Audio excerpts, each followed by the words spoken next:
देहात टाइप बिल्कुल प्योर देहात, आपको लगेगा कि देहात में होशंगाबाद। ये सर मैंने यहाँ के हिसाब से लगभग बहुत बढ़िया।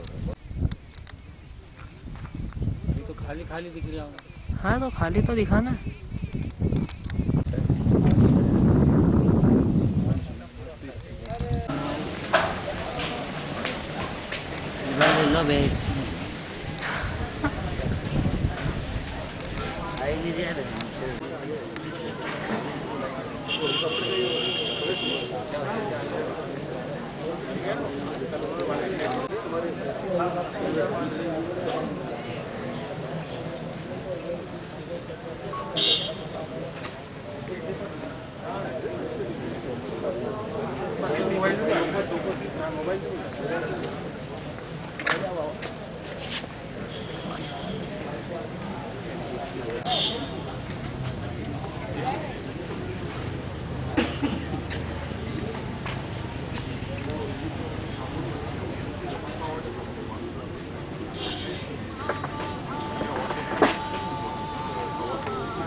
बैठे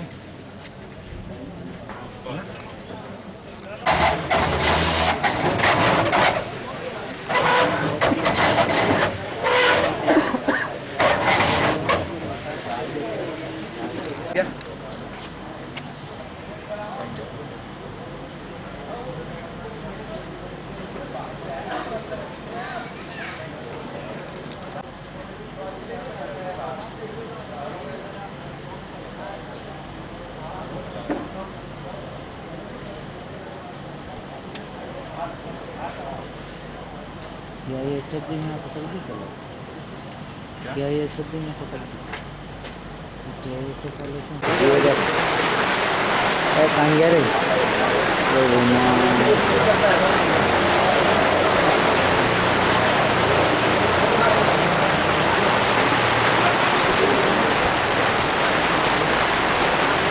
सभी लगाते रह गए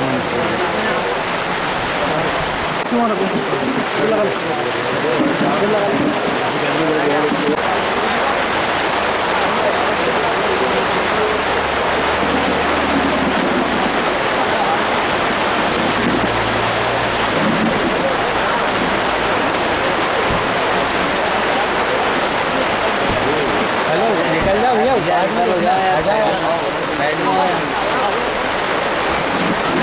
हेलो भैया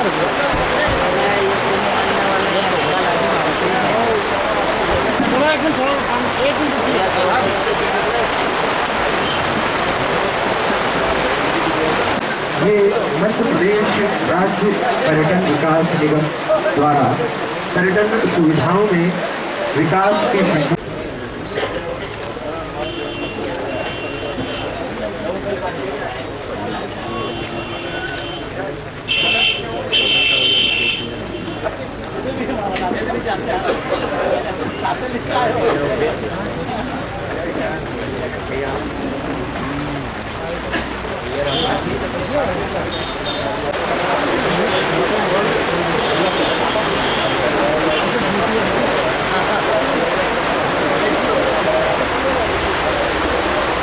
हमारे कार्यक्रम के सभी अतिथि कार्यक्रम किया जाने वाला।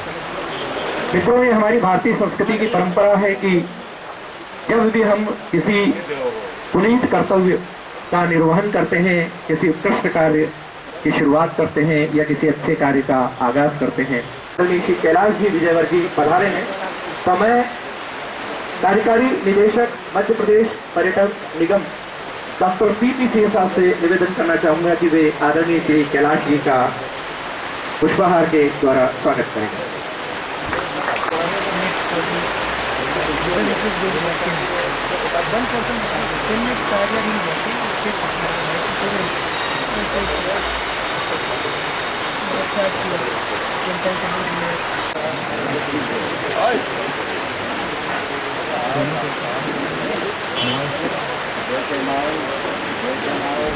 मैं, जैसा कि मुझे निर्देश प्राप्त हुआ है, मैं आदरणीय श्री दिनेश आर्य उपाध्यक्ष जनपद इन्हें भी मंच की ओर आमंत्रित करने जा रहा हूं। और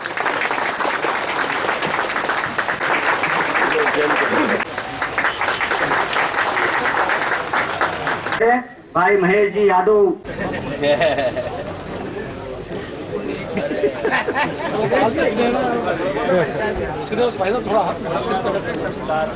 भड़गोजा के सरपंच श्याम जी बढ़िया से अनुरोध करूंगा वे आए, मंत्री जी का स्वागत करें। मैं युवा मोर्चे की टीम से अनुरोध करूंगा कि जल्दी से और साफा पानी का। ठीक है, आप लोगों से निवेदन है कि यहाँ पर मंत्री महोदय को साफा पहनाया जा रहा है, जो कि सम्मान का प्रतीक है।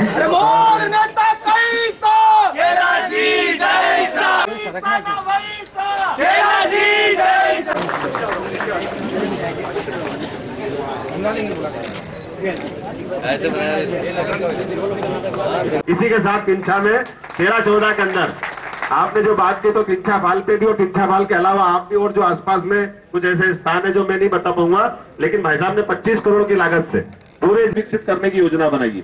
उसी प्रकार से 17 लाख साल का अंतर है भगवान राम और कृष्ण में। 5000 साल पहले भगवान श्री कृष्ण हुए और उन्हें ये दोनों की विशेषता है कि भगवान राम ने नर्मदा के उधर का हिस्सा मध्य प्रदेश में अपना गुजारा, भगवान श्री कृष्ण ने इधर वाला हिस्सा गुजारा। तो भगवान राम और कृष्ण के ऐसे प्रत्येक स्थान जहां से कोई महत्वपूर्ण उनका कोई इतिहास जुड़ा हुआ है, तो आपके यहाँ इस इंदौर जिले में जानापाव नामक स्थान है, जहां पर भगवान कृष्ण को भगवान परशुराम जी ने स्वयं ने सुदर्शन चक्र उनको भेंट किया था। तो वो और आगर तरफ से हम इसको लेकर के आ रहे हैं। तो पूरे मध्य प्रदेश में भगवान राम और भगवान कृष्ण ने जिन जिन स्थानों पर कोई न कोई कारण से एक इतिहास बनाया, कोई घटना जुड़ी हुई है, ऐसे प्रत्येक स्थान को तीर्थ बनाने की योजना बनाई है। भगवान के इन स्थानों के अलावा प्रत्येक धर्म के जैन समाज 229 लाख के ऊपर की लागत के यदि आपका ये चौरस रिसॉर्ट बना है, तो इसके साथ हम ये भी देख रहे हैं कि कई ऐसे स्पॉट्स भी हैं जहां पे हमें विकास की दृष्टि से उन्हें डेवलप करने की उन्हें जरूरत है। और उसमें एक जीतू जराती जी ने भी बात रखी और हमारे अध्यक्ष जी ने भी बातें कही। और निश्चित रूप से एक मेगा सर्किट के नाम से हर जगह पे हमारे ऐसे प्रोजेक्ट आ रहे हैं, चाहे उज्जैन हो, चाहे इंदौर हो, चाहे बुंदेलखंड हो, हर जगह पे वो मेगा सर्किट के माध्यम से कई पर्यटक स्थल जो भी हमारे हैं उनको डेवलप करने के हम लोग प्रयास कर रहे हैं। आज ओरछा से लेके चाहे खजुराहो हो, ओरछा हो, दतिया हो, ग्वालियर हो, और चाहे वो मांडू हो, इंदौर हो, ऐसे कई स्थान हैं हमारे, कई हमारे ऐसे हम लोग स्थान भी चिन्हित कर रहे हैं जिनको हम पर्यटन में जोड़ रहे हैं, और कई बहुत सारे स्थान हमने जोड़े हैं। आज निरंतर हमारा पर्यटन विभाग यदि देखा जाए तो आज का जमाना हमारा एक ग्लोबल ब्रिज का है, मतलब पूरा आपका दुनिया हमारी जुड़ती चली जा रही है, चाहे वो नेट के माध्यम का प्रांत वाला राष्ट्र की देखेगा, राष्ट्र वाला आपके इंटरनेशनल अंतर्राष्ट्रीय स्तर पर देखेगा। आज हमारा जो ऑनलाइन बुकिंग चालू हुई है, कहीं ना कहीं हमारे जो रिसोर्ट्स हैं, पर्यटन के हमारे जो रिसोर्ट्स हैं, कहीं ना कहीं अपने क्षेत्र में अच्छा काम कर रहे हैं और आज उसकी एक ख्याति उन्होंने अर्जित की है। हम यदि उस हिसाब से भली राजस्थान और आपका केरल नंबर 1 पे जा रहे हो, लेकिन हमारे एक अद्भुत, हमारे मध्य प्रदेश की एक अद्भुत छटा है, चाहे वो आप सांस्कृतिक अस्मिता की बात हो, चाहे आपकी जो पुरानी धरोहरें हैं उसकी बात हो, चाहे हमारे जो वन्य प्राणी हैं या जो हमारे वनों से लेकर हैं उनकी जोड़ने की बात हो। आज हर क्षेत्र में हमारी पर्यटन सुविधा हमारी बढ़ रही है और उनको बढ़ाने का हम लोग प्रयास कर रहे हैं। आज सबको जोड़कर एक हम ये भी चाहते हैं कि कैसे हमारा पर्यटन, जैसे कि अभी बताया कि हमारे पर्यटक 2 तरह के होते हैं। एक तो आते हैं तो वो बड़े हाई फाई होटलों में रुक के और जो आसपास की चीजें हैं जो उनको अपना सुख सुविधा चाहिए वो करते हैं। दूसरा पर्यटक हमारा एक ऐसा होता है जो अध्यात्म होता है, जो धार्मिक भाव का धर्म से जुड़ा हुआ होता है, पर्यटन की दृष्टि से नंबर 1 पर होगा और हम लोग विकास के रास्ते पे निरंतर आगे बढ़ रहे हैं। और मैं ये मानता हूं कि क्योंकि कैलाशी के बारे में जैसा मोहन यादव जी बोल रहे थे कि वो उनको काम करने की और काम लाने की बहुत एक, क्योंकि एक ग्रामीण अंचल में जीतू जराती जी ने बोला स्विट्जरलैंड बनाने की बात कही, ये बात सही है। उनका हरदम मैंने देखा है कि वो कभी भी खाली नहीं रहते।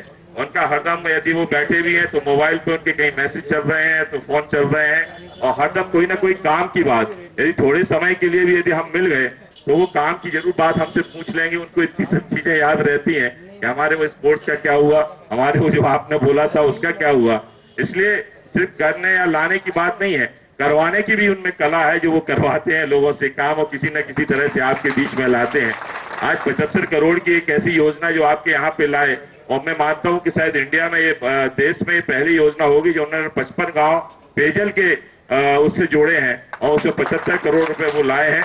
तो और वह आज हस्ताक्षर करके आया हूँ। तो ये सब, ये पूरा की पूरा क्षेत्र पर्यटन मतलब एक उद्योग है, एक इंडस्ट्री है, और यहाँ पर होटल डलेगी तो उसको जमीन सस्ती मिलेगी। जमीन सस्ती मिलेगी, वहां पर FL 2 FL 3 का यदि आपको लाइसेंस चाहिए तो उसकी लाइसेंस फीस शहर में जितनी लगती है उससे 75% कम रेट पर यहाँ पर मिलेगी। मतलब पीने में भी अच्छी सस्ती वाली मिलेगी। कुल मिलाकर ये जो पर्यटन स्थल बन रहा है, ये बहुत 5 सितारा लोगों के लिए नहीं है, ये मध्यम श्रेणी के लोग, और जैसे अपन middle class, upper middle class के लोग रहते हैं, उनके लिए। और जब ये उद्योग बनेगा, यहाँ होटलें लगेगी, यहाँ पर पर्यटक आएंगे, तो स्थानीय लोगों को रोजगार मिलेगा। अभी ये होटल है ना सामने, चाय की दुकान, आज से 5 साल देखना, ये खुद ही वो बड़ी होटल बनाएगा यहाँ पर। अब परमिशन मिलेगी, परमिशन के लिए अपने पास ही आए हैं, पर क्योंकि लोग इतने सारे हैं यहाँ पर, हमें एक बात की ओर से लगता है सब चिंता करना है थोड़ी सी, कि चोरल में डूबने से बहुत लोग, तो सुरक्षा एक हमारे लिए एक बहुत बड़ी चुनौती है। जब पर्यटक बनेंगे तो हमें सुरक्षा इस पूरे क्षेत्र की, ये हमें बहुत गंभीरता से करना है। इसके लिए चाहे तो आप किसी एक कंसल्टेंट से कंसल्टेंसी करा लें, और पूरा की पूरा यहाँ पे कैसे हम इसको सुरक्षित कर सके जिससे पर्यटकों की किसी प्रकार की यहाँ पे दुर्घटना नहीं हो, इसको जरूर हमें थोड़ा सा ध्यान रखना पड़ेगा। पूरा क्षेत्र, अब मैं उसको दोहराऊंगा नहीं, हमने यहाँ पर पाताल पानी, उसमें लगभग 5-6 करोड़ रुपए का विकास कार्य किया है। यहाँ पर जाना पाव में लगभग 16 करोड़ के आसपास, कितना लग गया अशोक जी को ज्यादा मालूम होगा। 12 करोड़ तो पर्यटक के अभी लगे हैं और बाकी PWD के अलग लगे, मतलब 20 करोड़ रुपया वहां पर जाना पाव में भी हमने लगा दिया। और कहाँ का लगाया यार, जितने भी हमारे पर्यटक, मेरे को तो याद ही नहीं था कहाँ पर कितना पैसा लगाया है। अच्छा, 30% डिस्काउंट, वाह यार, 30% डिस्काउंट भी। अब इसमें एक काम और करना है हमको, यहाँ पर लोगों को आकर्षित करना है। ये मालवा और निमाड़ का सबसे खूबसूरत क्षेत्र बन सकता है, पर्यटकों को आकर्षित करने वाला क्षेत्र बन सकता है, और मिडिल क्लास और अपर मिडिल क्लास के लिए बहुत अच्छा है। यहाँ एक शिवराज जी के नेतृत्व में जो हमें निर्देश कि गरीब से गरीब व्यक्ति का काम होना चाहिए, गरीब से गरीब व्यक्ति का विकास होना चाहिए, हर गाँव का विकास होना चाहिए, हर गाँव तक सड़क पहुंचे, हर गाँव तक।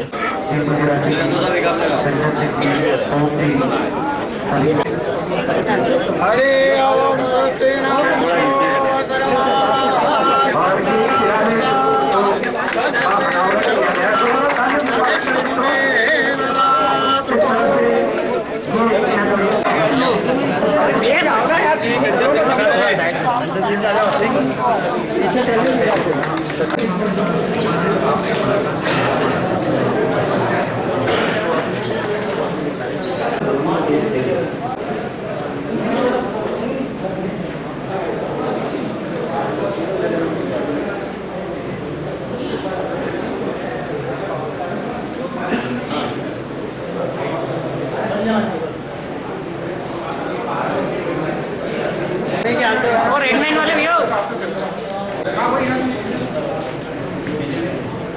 मंत्रियों को बहाना लेना है।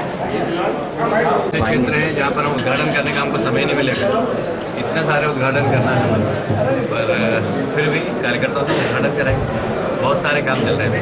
अच्छा, आपने कह रहा है कि सोशल मीडिया पर कहा कि आप आकाश के पर्दे के पीछे काम करना चाहेंगे, उसके साथ एक नया आपका मैसेज आया सोशल मीडिया पे, तो आपके जो आलोचक हैं आपका एक दांव मान रहे हैं जो आपने बातें कही।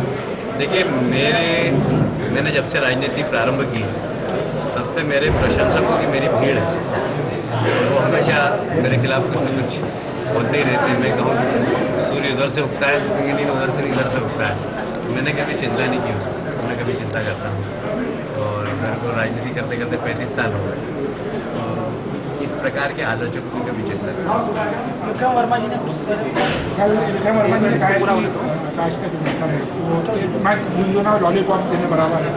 घोषणा और पत्र समिति के अध्यक्ष की कुछ भी घोषणा कर सकते हैं। नहीं, अभी कैलाश जी जो ट्वीट आपने किया है उसको लेकर मीडिया में भी कहीं ना कहीं सस्पेंस है कि आखिर क्या भावना है, पर आज आपने विधानसभा क्षेत्र ये में मीडिया को रोचक खबरें चाहिए। उन्होंने कभी मेरे ट्विटर को गंभीरता से पढ़ाई नहीं। मैंने कहा कि मैं पिता की हैसियत से लिख रहा हूँ, मैं भी एक राजनेता हूँ, एक पिता भी तो हूँ। एक पिता का दायित्व क्या होता है ये मैंने निर्वहन किया, और साथ में ये भी कहा कि निर्णय तो पूरा पार्टी करेगी। क्लियरिफिकेशन की बात करें तो आप पब्लिक के रिएक्शन भी मांगे थे आपने, उसमें पब्लिक के रिएक्शन मांगे क्या क्या ओपन आया 90% लोगों ने कहा कि आपको चुनाव लड़ना चाहिए।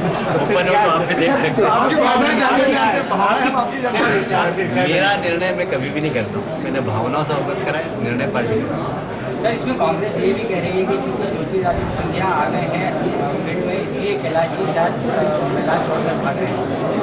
मैंने पहले भी कहा और आज भी कहता हूँ, प्रदेश में कहीं से भी किसी के भी खिलाफ पार्टी अगर लड़ाई गई तो मैं मना नहीं करूँगा, मैं लड़ूंगा, दमदारी से लड़ूंगा। कि ये कहना कि भागना तो कैलाश जी को तो सारा प्रदेश जानता है, भागने वाला व्यक्ति हो गया। सिंधिया जी के खिलाफ भी आपने लड़ने की इच्छा जताई, पहले भी बताई, आज भी बता रहा हूँ, मैं तो कमलनाथ जी के खिलाफ भी बनाई। उसके कुछ दिन बाद आपका ट्वीट आया है कि आप पर्दे के पीछे रहना चाहते हैं। यार मैं वो पॉलिटिशियंस का नेता है। सोशल नेटवर्क अपनी स्वयं की अभिव्यक्ति करने की व्यक्त करने का माध्यम है। तो एक पिता अगर अपनी अभिव्यक्ति व्यक्त करता है तो आप उसको पॉलिटिक्स एंगल से देखेंगे तो निश्चित रूप से ये आपका नजरिया है। मैंने जो बोला वो सही बोला है, आपने क्या समझा ये आपको करेगा। सर, चुनाव से पहले इस तरह का ट्वीट आना इसको राजनीति को कैसे जोड़ के नहीं देखा जाए? और दूसरा सवाल क्या है, इसको हम जोड़ें कि कैलाश जी अब केंद्र की राजनीति की तरफ कदम बढ़ाना चाहते हैं? मैंने फिर कहा कि मैं हमेशा पार्टी के निर्देश का पालन करूँ, इसलिए पार्टी अगर वार्ड में काम कराएगी तो वार्ड में करूँगा, पंचायत में कराएगी तो पंचायत में करूँगा, विधानसभा में कराएगी तो विधानसभा में कराऊंगा, लोकसभा में कराएगी तो लोकसभा में कराऊंगा, बीजेपी के कार्यालय में संगठन का काम कराएगी तो करूँगा। मैंने कभी मना नहीं, पार्टी भी काम की, पार्टी से सभा चाहे तो हाँ फिर उसको राज्यसभा जाएगी तो उसमें चला जाएगा। कैलाश जी आप एक पिता होने का जैसे आपने भावना व्यक्त की थी, क्या पिता होने का आप चाहते हैं कि आपका चुनाव में योग्यता है? लेकिन भाजपा ही जो है परिवारवाद को लेकर मुद्दे उठाते रही है। सुमित्रा महाजन जी ने भी कहा था कि अगर योग्यता है तो परिवार पढ़ने नहीं होता तो फिर भाजपा का जो मुद्दा है कांग्रेस के लिए कहाँ जाए? देखिए, फर्स्ट डिजर्व एंड डिजायर, पहले योग्य बनो फिर इच्छा करो। यदि योग्यता है और इच्छा कर रहा है तो फिर बुराई नहीं, और योग्यता नहीं है तो इच्छा कर रहा है उस तरफ उंगली। आपकी नजर में राहुल गांधी योग्य थे? अब देखिए, जब राहुल जैसे लोग प्रधानमंत्री बनने का सपना देख सकते हैं तो इस देश की 125 करोड़ जनता में से कोई भी विधायक और सांसद बनने का सपना देख सकता है।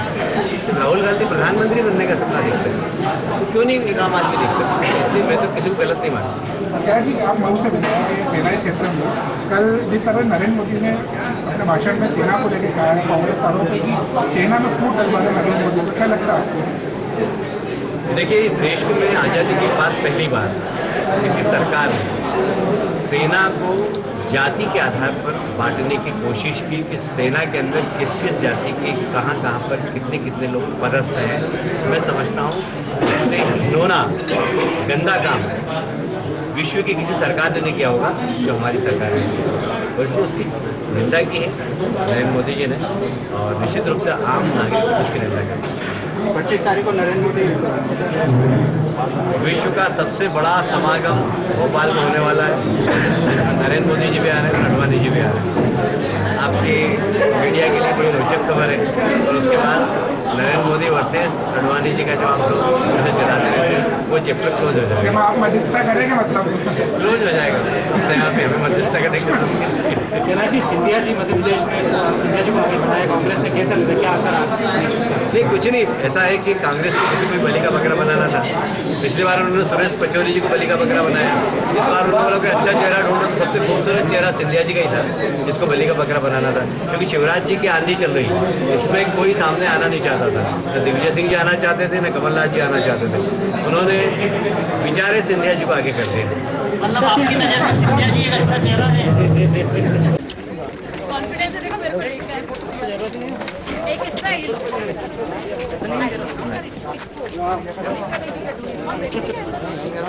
चलो